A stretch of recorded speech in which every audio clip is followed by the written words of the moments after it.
Computador Frankenstein, feito de sucata.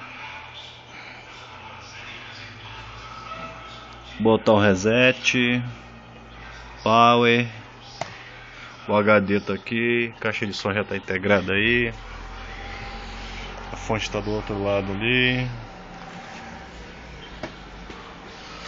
placa de som, teclado, monitor de LCD, um computador de sucata.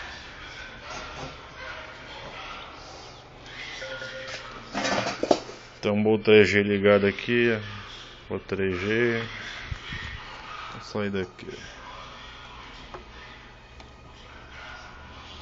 Windows XP, iniciar o Windows.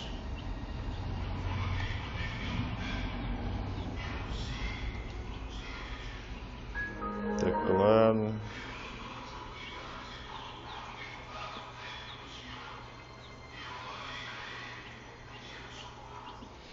Mouse de bolinha.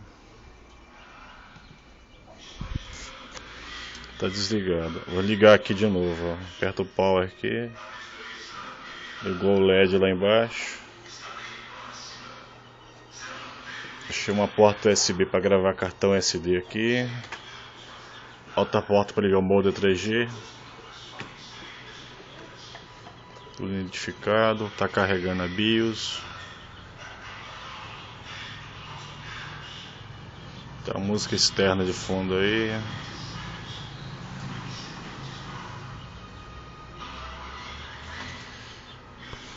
Gabinete feito de madeira, sobra de madeira, compensado em MDF, entrar no sistema.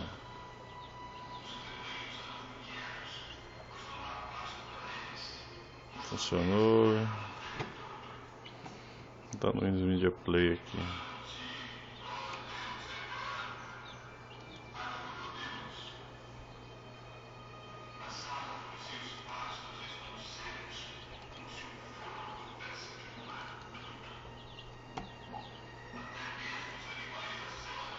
No Media Player.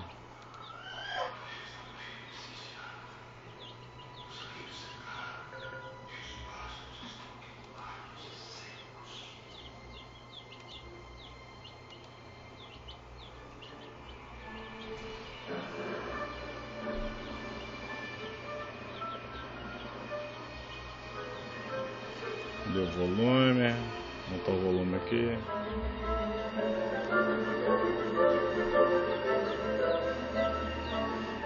Ligar o Windows Media Player. Fechar aqui, fechar. Desligar. Desligar.